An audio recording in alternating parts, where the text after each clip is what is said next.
Hello again, everybody. I know it's been a while since I've posted, and I'm sorry about all that.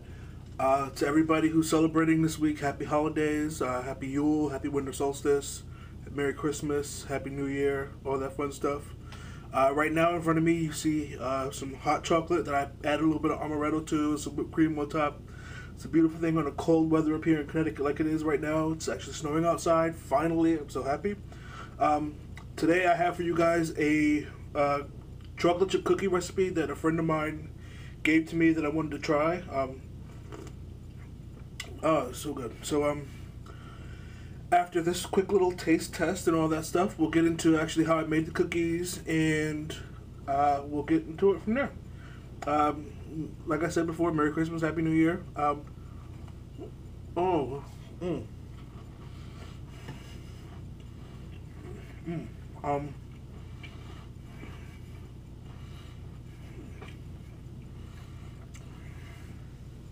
these cookies, unlike you normally, like this was an experimental recipe. What I did differently for these is I mixed the baking soda with hot water and added it to the mix before I added the flour.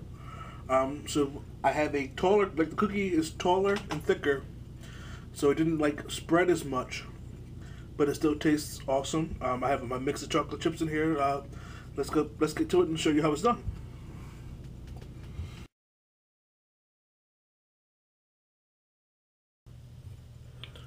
All right, so in the bowl we have a cup of butter, 3/4 of a cup of brown and white sugar. We're gonna mix that up and cream it so it gets nice and fluffy.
To this, I'll add my egg. I always like to crack the egg into something else first, just to make sure I don't get any shells.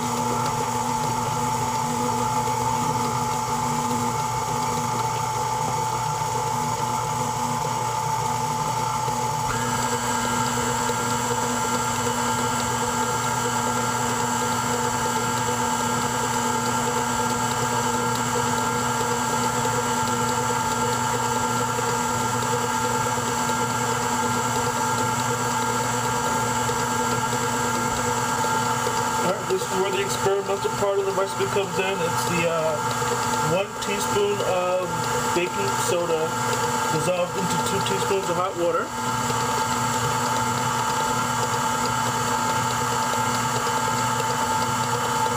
To this, I will also add a teaspoon of vanilla extract, just to give it that extra boost of flavor.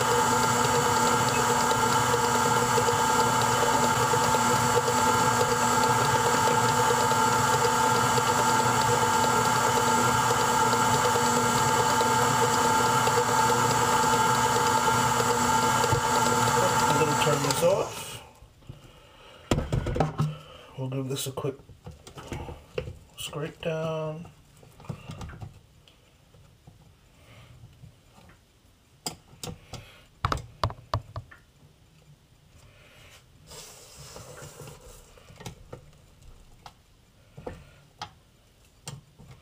It definitely feels more soft and pliable than it usually does.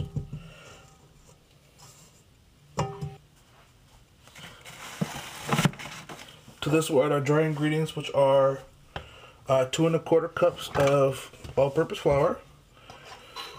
So there's 1, 2,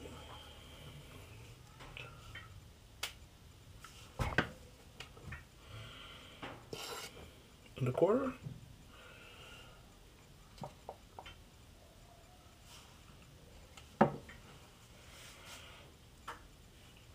and a half teaspoon of salt.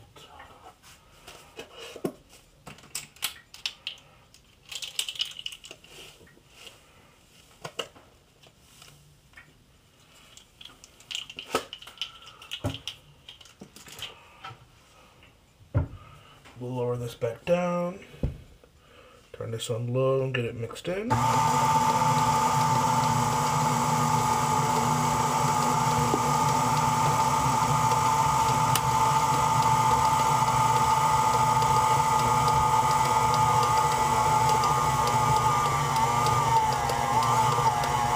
That looks about ready to me. We'll get my chocolate chips.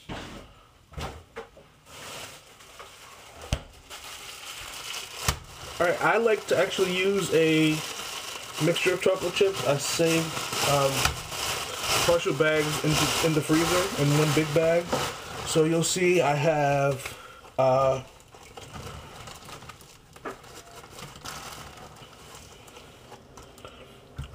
some white chocolate chips, some peanut butter chips, some milk and dark chocolate chunks, as well as big and small chocolate chips.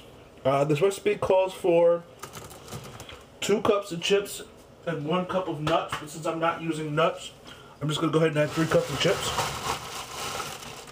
So there's 1,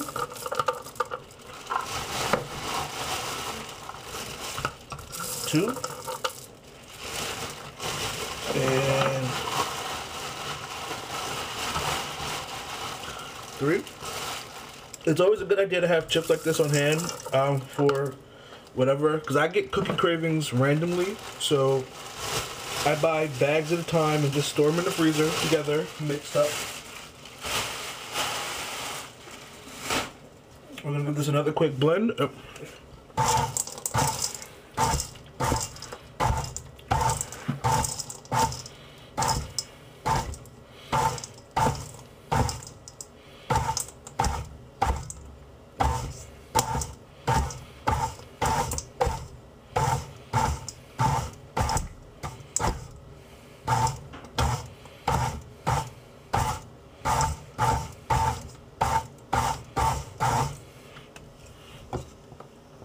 And there you have my ultimate chocolate chip cookies ready to go into the oven. So I'll see you in a minute when I come. Alright, so I've just transferred everything over to my spoon, or to my stove.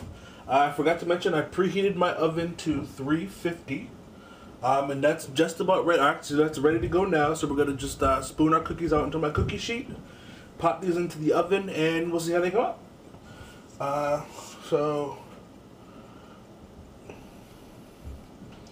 Looks like about a nice size, so we're just going to drop this on. I have a really tiny cookie sheet, so I'm only going to be able to make about 6 at a time. The first one looks smaller. 3,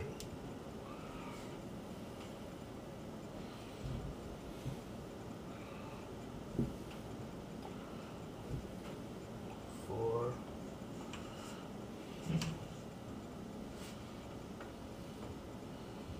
5,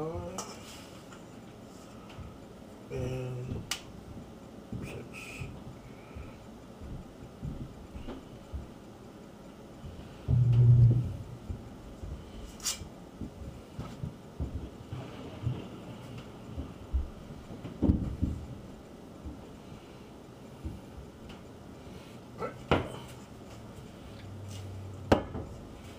So into the oven these go.